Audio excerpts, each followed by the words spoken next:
సమాచారం కోసం 95 న్యూస్ ఇప్పుడు యాప్లో మీ ముందుకు వచ్చింది. వెంటనే డౌన్లోడ్ చేసుకుని న్యూస్ అప్డేట్ తెలుసుకోండి.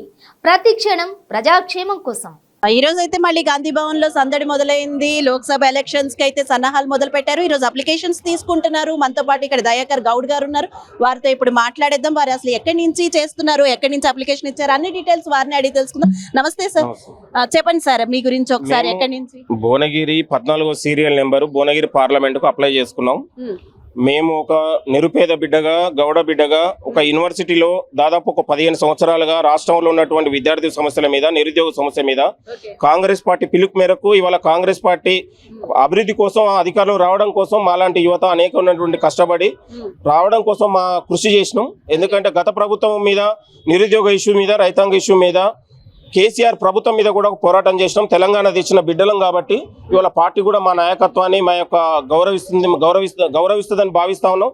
నాలాంటి బిడ్డలకు కూడా అవకాశం కల్పిస్తుందని ఆశపడతా ఉన్నాం. కాబట్టి పార్టీలో, కాంగ్రెస్ పార్టీలో ఇవాళ ఉన్నటువంటి ఏది సామాజిక న్యాయం ఉంది, సోషల్ జస్టిస్ ఉంది. కాబట్టి ఏ టాలెంట్ ఉన్న వాళ్ళు, ఏ కులాలు మతాలు కాకుండా కూడా పార్టీ గౌరవిస్తుందనే నమ్మకం ఉంది.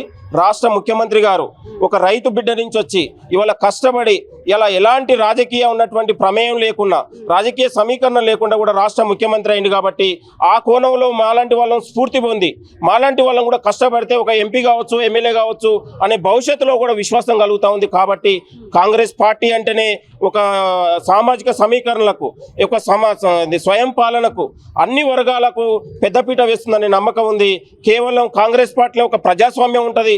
ఎవరు ఏ పదవి కోసమైనా అప్లై చేసుకునే అధికారం ఇక్కడ మాత్రమే ఉంటుంది. ఇవాళ బీఆర్ఎస్ పార్టీలో ముఖ్యమంత్రి అంటే కేసీఆరే ఉంటాడు, కేటీఆరే ఉంటాడు, కల్వకుంట్ల కవిత మాత్రమే ఉంటుంది. కాబట్టి ఇక్కడ కాంగ్రెస్ పార్టీలో ఒక మామూలు వాడు, ఒక పేదవాడు, లేకపోతే కులాలు మతాలు చూడకుండా ఎవరైనా ముఖ్యమంత్రి కావచ్చు, ఏ పదవికైనా ఇట్లా అప్లై చేసుకోవచ్చు. కాబట్టి గాంధీ భవన్ అంటేనే ఇది ప్రజల భవనం, గాంధీ భవన్ అంటేనే ఇది ప్రజల భవనం. కాబట్టి అన్ని కులాల మతాలకు అనుకూలంగా గాంధీ భవనం ఉంటుంది.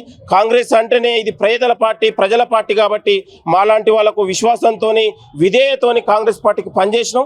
భవిష్యత్తులో మాలాంటి వాళ్ళకు అవకాశం వస్తుందని కూడా ఆశపడతా ఉన్నాం. భవిష్యత్తులో ఇదే స్ఫూర్తితోని ముందుకెళ్తుంటాం.